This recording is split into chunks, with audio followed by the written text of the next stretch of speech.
Olá meninas e meninos, sou o professor Cirineu, da Matriz Curricular de Física, do Grupo das Ciências da Natureza.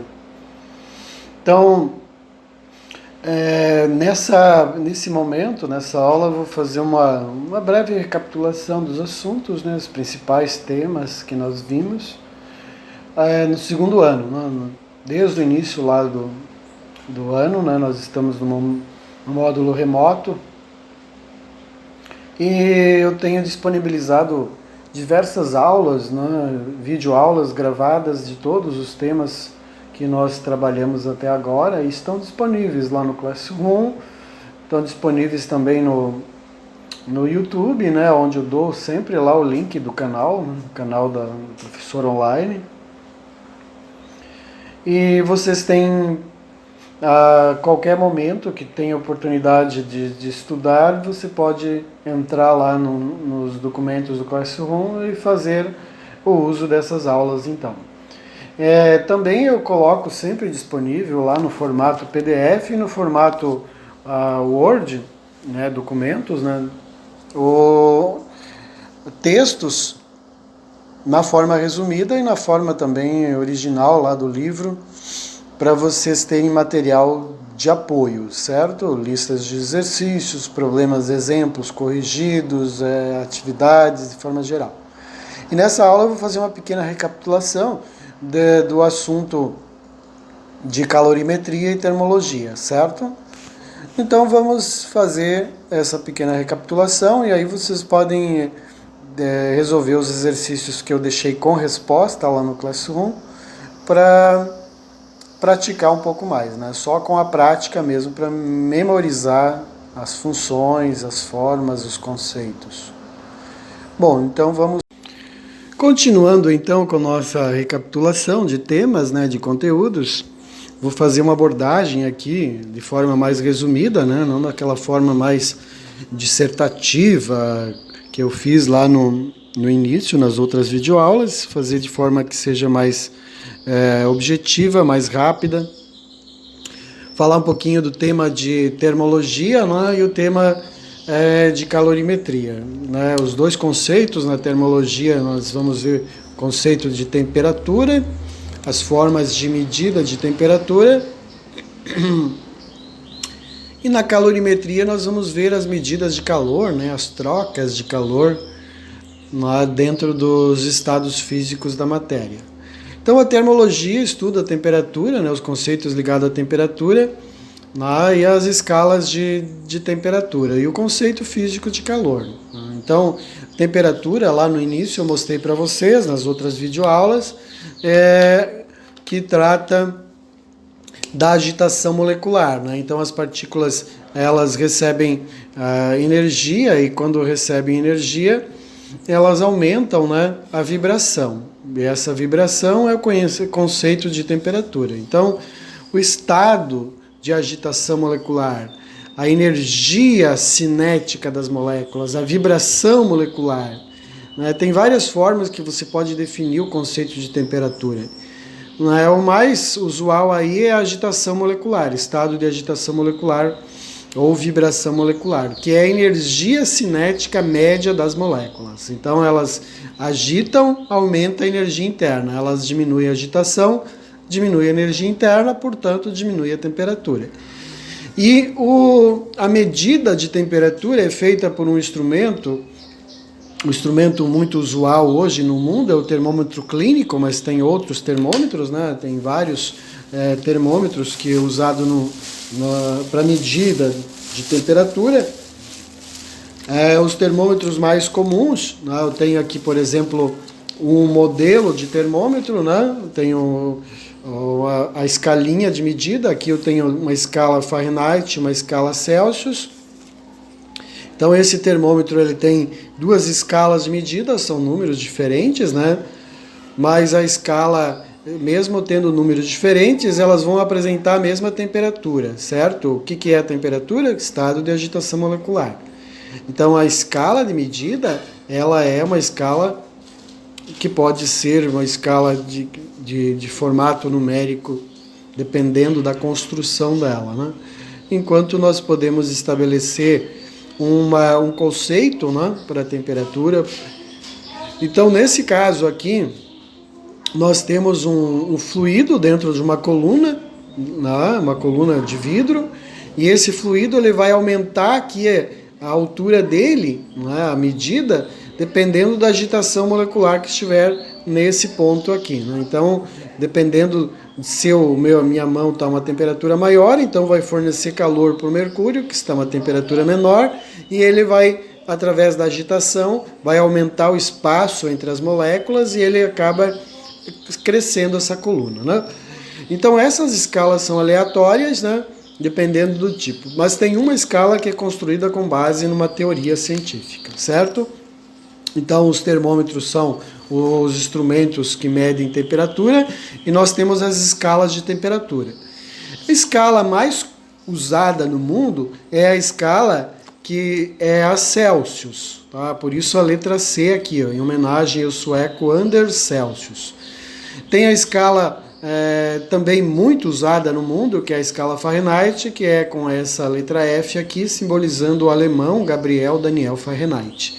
São escalas do mesmo século, né, do mesmo período, século XVII, mas a forma que eles usaram para medir a escala é um caminho muito próximo, parecido, porque eles analisaram isso em pontos onde a pressão era constante, ou seja, na beira da água do mar, ou seja, no nível do mar.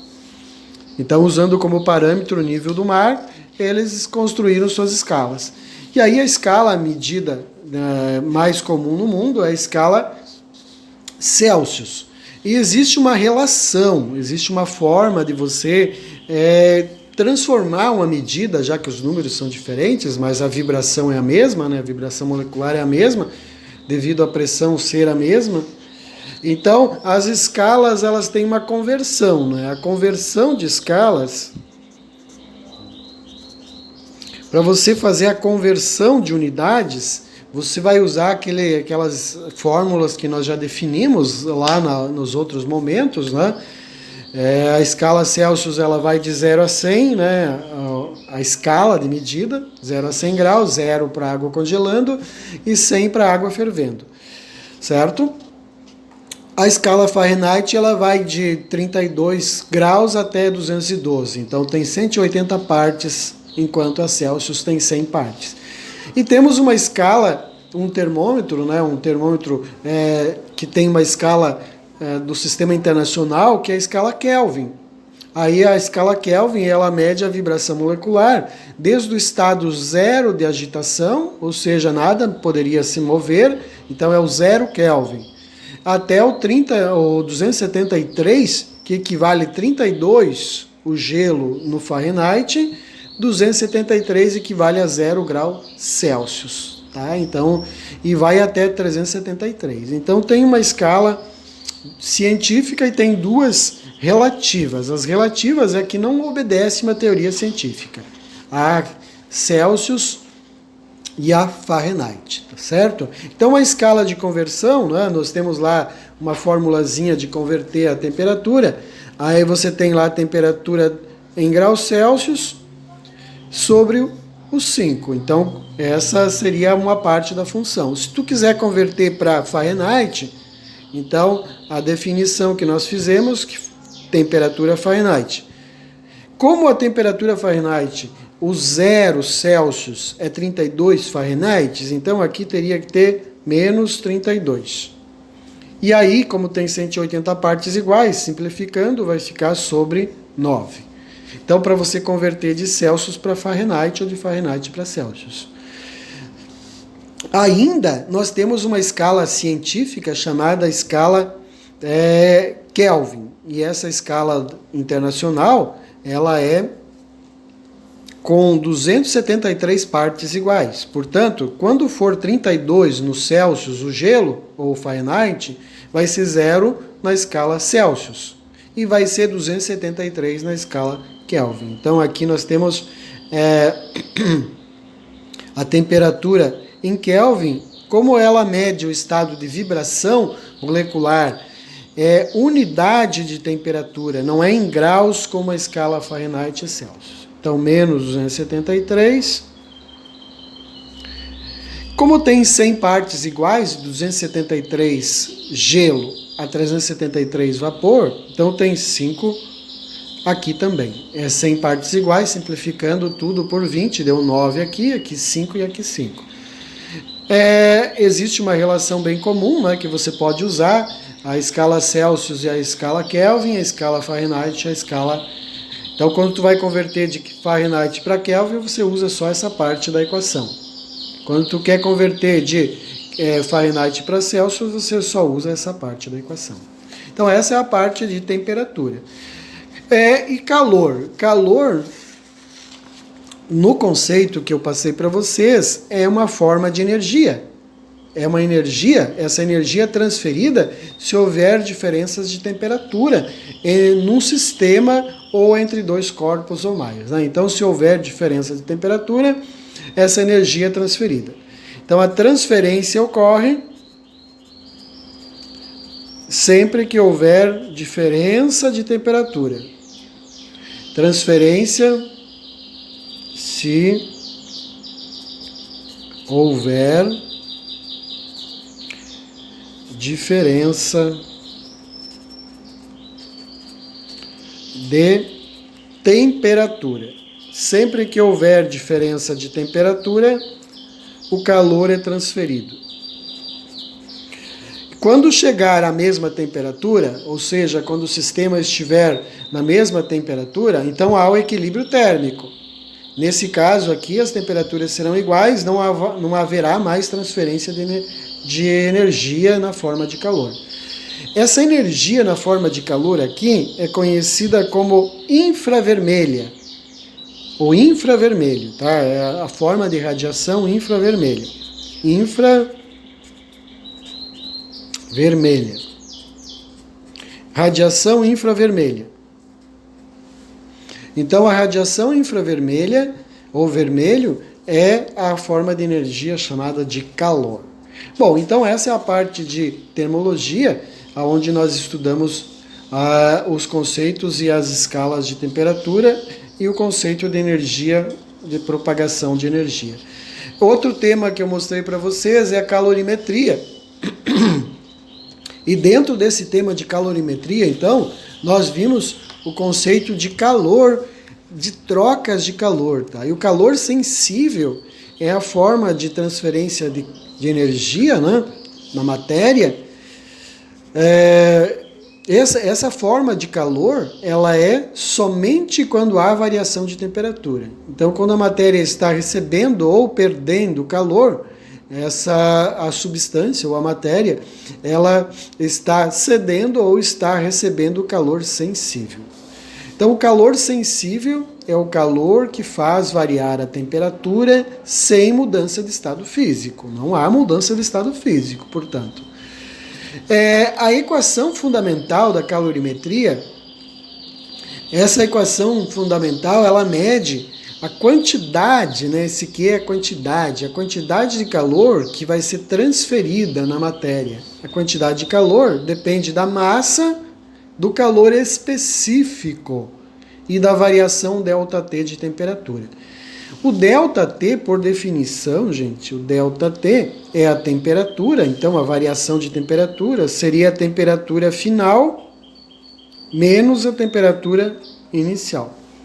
Essa é a definição do ΔT, variação de temperatura. O calor específico, ele caracteriza o tipo de substância, ou seja, ele reconhece através lá de um algarismo de uma unidade, você reconhece qual é a substância, se é ferro, alumínio, se é uma substância que teria uma capacidade térmica diferente da outra, enfim, pelo calor específico você reconhece a substância. O calor específico, então, ele caracteriza a substância. Esse calor específico ele é característico da matéria, certo? Cada matéria tem uma característica específica, e o calor específico, portanto, ele caracteriza a matéria. Vou dar um exemplo aqui, se nós pegarmos a água.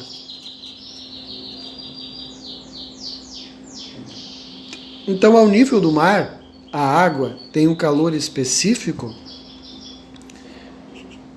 1,0. A unidade de medida, as mais comuns é a caloria, o grama e o grau Celsius, mas poderia ser no sistema internacional, o quilograma, o joule, o quilograma e o Kelvin ou o grau Celsius, já que varia de 1 em 1 grau. Né? Então, uma caloria, uma cal, para cada grama variar 1 grau de temperatura. Esse é o calor específico da água. Se você comparar, por exemplo, com o gelo, que é a água no estado sólido, o gelo, então o calor específico do gelo é 0,5. Ele é a metade, né? A metade do calor específico.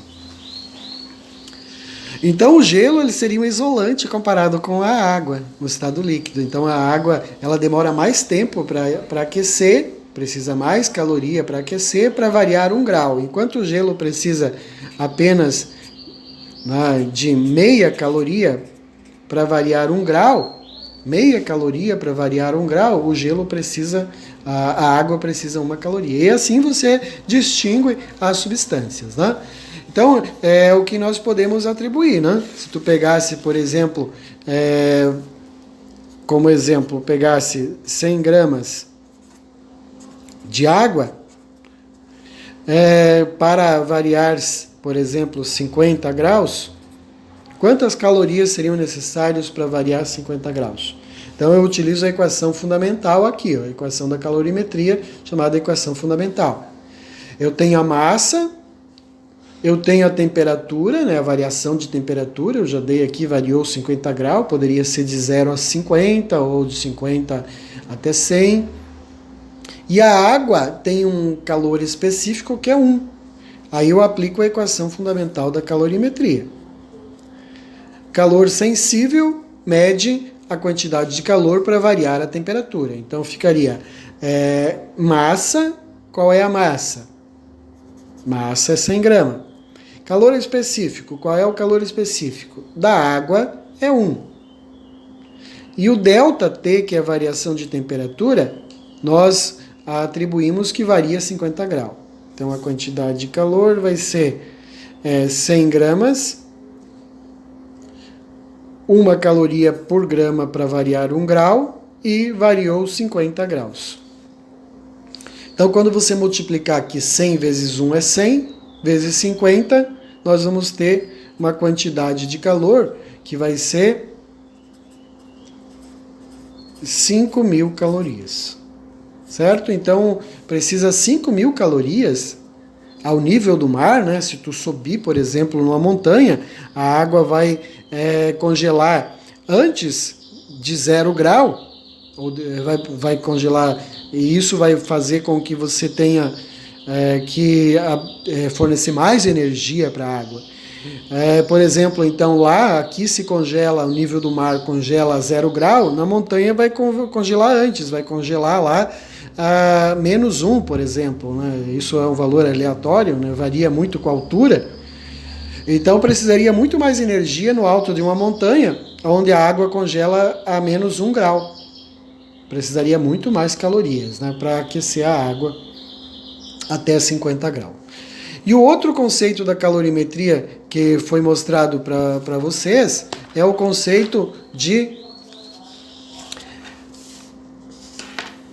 Então nós temos o conceito de calor sensível e temos o conceito de calor latente. Né? Então calor sensível e calor latente.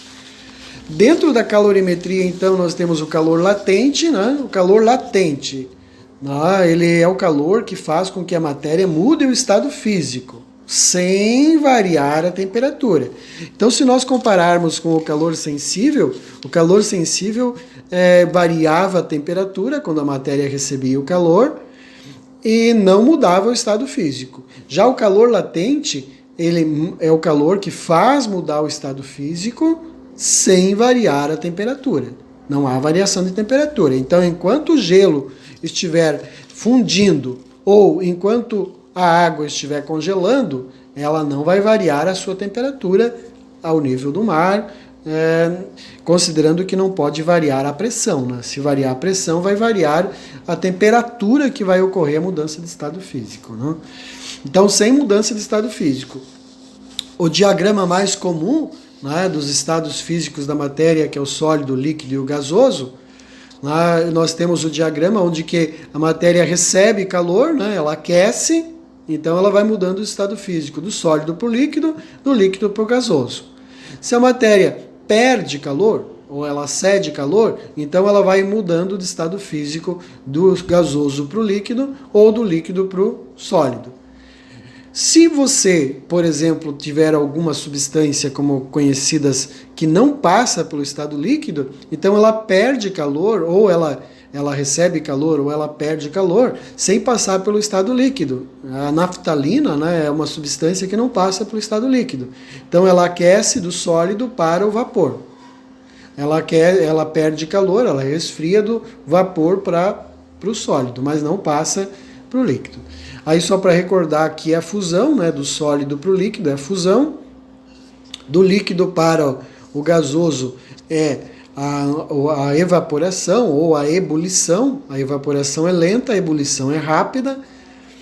E a mudança do sólido direto para o gasoso é a sublimação, né? Do gasoso direto para o sólido é a sublimação, alguns livros usam o termo ressublimação. E do gasoso passando para o líquido é a condensação. Do líquido para o sólido, a solidificação. Tá? Então, aqui também a liquefação, né? Do gás para o líquido é conhecido como liquefação. Bom, então essas são as mudanças. E para você calcular a quantidade de calor que a matéria precisa para mudar o estado físico, então, você depende do calor latente da matéria. Tá? Como não varia a temperatura, então é a massa vezes o calor latente. Esse L é a nomenclatura usada para o calor latente. O calor latente ele caracteriza a substância também. Assim como o calor específico caracterizava a variação de temperatura, o calor latente ele caracteriza a mudança de estado físico. Então, por exemplo, se você comparar no caso do calor latente de fusão, eu vou pegar aqui do gelo, ao nível do mar. Ao nível do mar, o L de fusão do gelo ocorre a 0 grau. Ocorre a 0 grau a fusão do gelo. Quantas calorias o gelo precisaria receber? Veja quantas calorias ele precisa receber para mudar o estado físico de sólido para líquido, né? Então, o L de fusão do gelo seriam necessários 80 caloria para cada grama. Cada grama de gelo precisa absorver 80 calorias para que mude o estado físico, né, do gelo para do sólido, né, para o líquido. E dessa forma, então, nós tivemos aqui uma pequena revisão da calorimetria, né, onde você tem o calor que muda o estado físico, né, nós temos o calor da matéria que faz a temperatura variar, e temos as escalas de temperatura também, né, as escalas de temperatura, que nós vimos as principais escalas e as formas de conversão, né? Certo? E aí nós temos um exemplo que eu faria para vocês sobre a calorimetria, né? Onde nós podemos traçar quantas calorias são necessárias para o gelo virar a água a 50 graus. Tá? Quantas calorias são necessárias? Então o gelo, eu tenho lá o gelo no estado sólido, está a 0 graus Celsius, gelo, então estado sólido. E eu quero que chegue no estado líquido, veja, a 50 graus. Então aqui vou ter a água a 50 graus. Veja que aqui eu tenho uma mudança de estado físico. Essa mudança de estado físico é conhecida como fusão. A fusão O gelo vai derreter, ele vai fundir. Então, vai ocorrer uma mudança de estado físico. Depois que o gelo virar a água totalmente, ele vai ter que aquecer, a água vai ter que aquecer até 50 graus. Então, eu tenho um cálculo aqui da mudança de estado físico e eu tenho o aquecimento da água. Certo? Eu tenho duas equações aqui. Então, na fusão, eu vou usar a quantidade de calor latente e no aquecimento da água, eu vou usar a quantidade de calor sensível. Certo? Eu vou observar quantas calorias são necessárias para ocorrer. Então, quantas calorias são necessárias para o gelo a 0 grau virar água a 50 graus? Quantas calorias? O total vai ser o cálculo da quantidade de calor latente mais o cálculo da quantidade de calor sensível. Fazendo as contas aqui, a quantidade total vai ser massa de gelo, 100 gramas. Temperatura inicial da água, 0 até 50. Temperatura inicial do gelo, 0 grau. Então, nós temos aqui massa do gelo, calor latente de fusão do gelo, mais massa da água, calor específico da água e variação de temperatura, de 0 a 100. Bom, fazendo as contas, então, aqui nós vamos ter a quantidade total, que vai ser 100 gramas vezes 80. O calor latente do gelo, eu já mostrei antes que é 80 calorias para cada grama. Né? 80 calorias para cada grama é o calor latente. Então, o L do gelo é 80 cal por grama. O calor específico da água, Czinho da água, 1 caloria para cada grama mudar 1 grau. Bom, aqui vai dar 8.000. Aí agora nós temos 100 gramas de água, o calor da água é 1 caloria e vai de 0 a 50. Então o ΔT é 50 graus. Portanto, 50 graus. Então 8.000 mais 5.000, 8.000 mais 5.000 dá 13.000. Então 13.000 calorias para que o gelo a 0 grau se transforme em água. Em água, portanto, a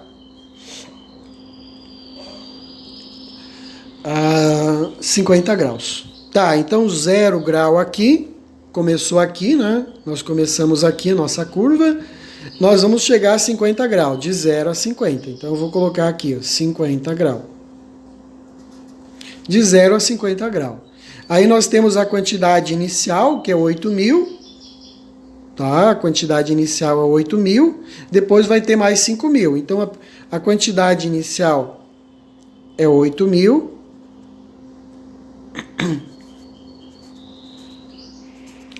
Aí você tem mais uma quantidade aqui, para a água aquecer, que vai de 8.000 até 13.000, que dá 5.000. Então aqui vai ser mais 5.000, que vai chegar a 13.000 calorias.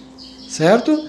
Então olha só, calor latente, tá? Não está mudando a fase. Ó, de 0 grau até 8.000 aqui, não vai mudar a fase. Então aqui nós temos sem mudança de temperatura. Ó. 0 grau não muda o estado, não muda a temperatura.